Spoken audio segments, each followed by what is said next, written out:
Hello and welcome. And today thought I'd like to share with you one of my old hobbies, which is metal detecting, which I generally had a lot of fun with and a lot of frustration as well. Um, the area where I live, yeah, metal detecting means going around with a metal detector, asking the farmer permission to search his fields, and generally speaking, spending hours finding not a great deal, which was my experience, but occasionally coming up with a coin or whatever that would really make it worthwhile. It's fascinating to learn about history, the history of, for example, my country, British Isles, which goes way back. The history of coins, first coins of 55 BC, which is sort of over 2,000 years old. I was fortunate enough to find a Celtic gold coin of that time, a stater, a beautiful coin. I don't have that one anymore, but let's start with the Celtic coin of 1220 AD. I'll just go to me box of treasures here. Where are you? Where are you? Okay, this one here is no, not that one. Right here.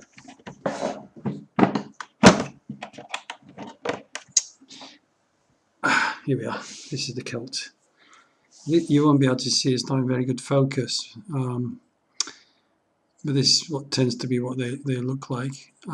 This is a coin of the Catalavoni tribe, which ruled over my county of Hertfordshire in England.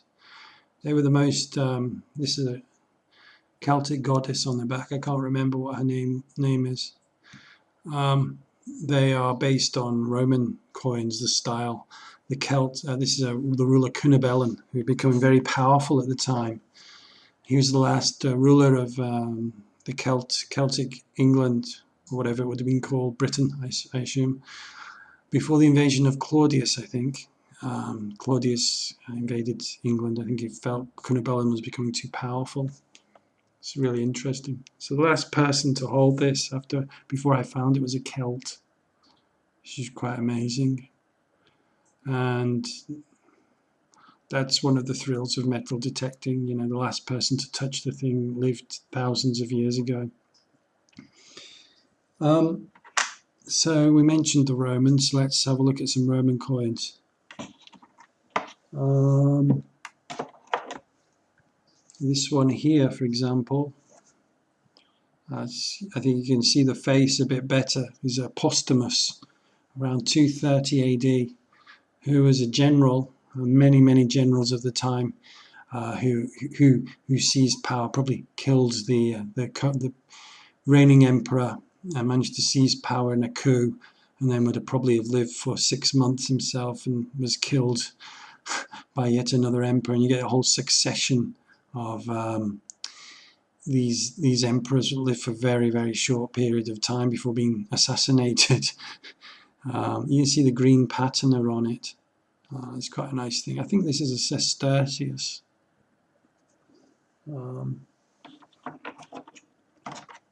Here's another one. You can't really see, but it's the wife of some Roman emperor. She's got quite an interesting hairdo on. I don't know if she looks particularly pretty, but yeah, she's got a strange hairstyle. So depending on where you live, you can be fortunate to find many Roman coins. Fortunately, my area is quite lacking in both Celtic, Roman, and as for Saxon, not a chance. No Saxon at all, which has been a real disappointment. I would have loved to have found a Saxon coin. It would have made my metal detecting career. But what you do tend to find is medieval coins quite frequently.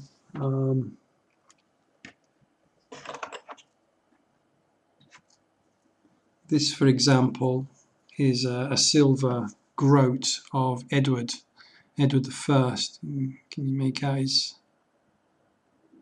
You might be able to make out the. There we go.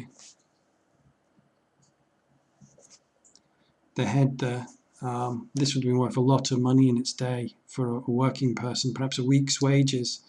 So someone, I found two of these together, so I think it was a purse loss perhaps. So someone went home very unhappy on that day.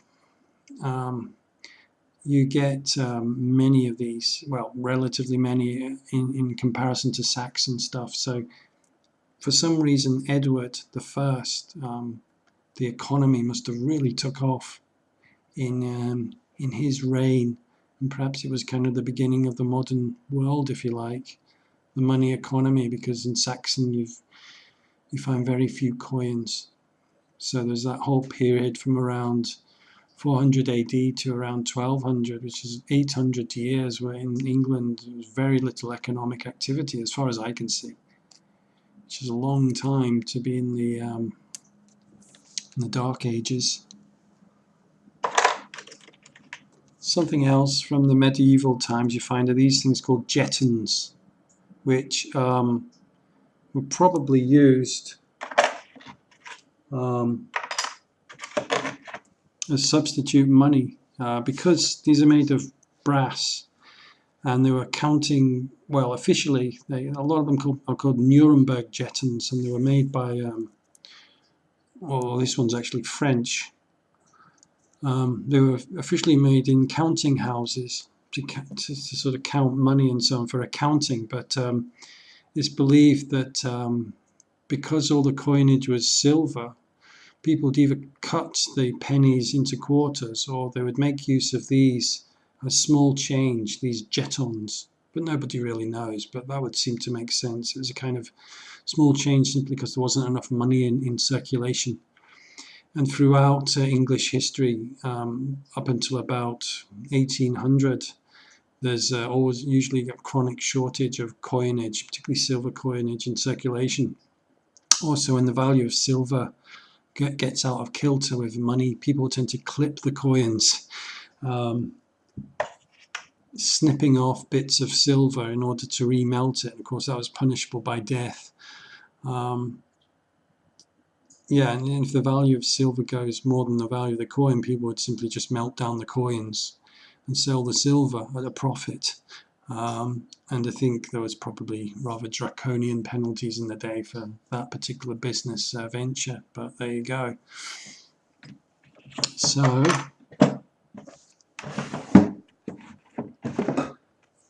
one of the things that tends to amaze you is what you find in fields around my area. For example, this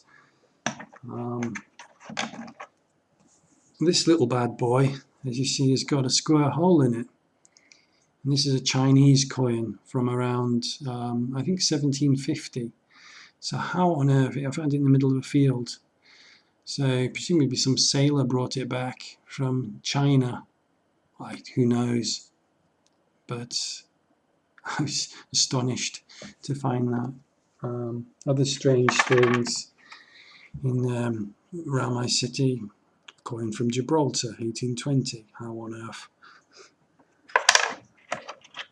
An Indian coin.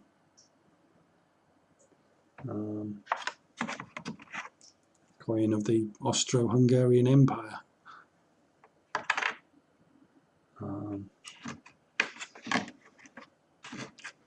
This one's a coin of the East India Company, which might make sense. So it's always these stories that are lost in time. You can but imagine. Yeah, I mean, there are other metal detectorists I'm an amateur, who are far better than me and know all the various sites to go to, and they come up with hundreds of coins when they go out. But, you know, you can't be perfect, can't be brilliant, and it's given me a lot of fun. See if there's any other stuff that might be interesting.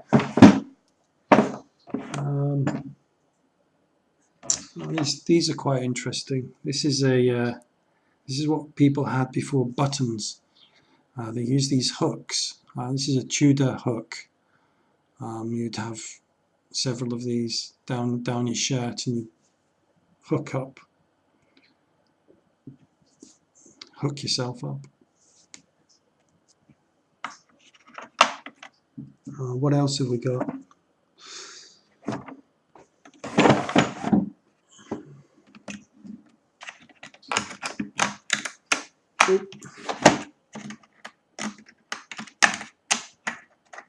It's quite interesting.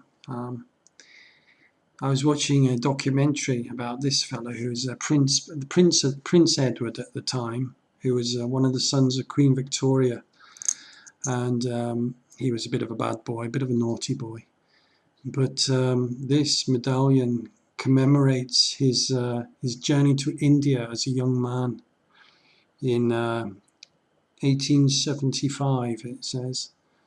And he was very successful on his journey to India, and I think Queen Victoria got jealous of his success and pronounced herself Empress of India to sort of steal his thunder. But there you are.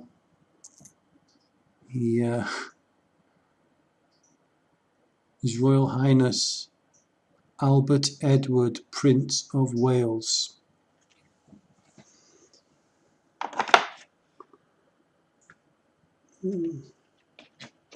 And right up to modern times, well, relative to modern times, is a nice little florin. Silver coin, nice chunky bit of silver when money was money, you know. A nice little bit of silver, that's what you want to spend, isn't it? Yeah, it feels...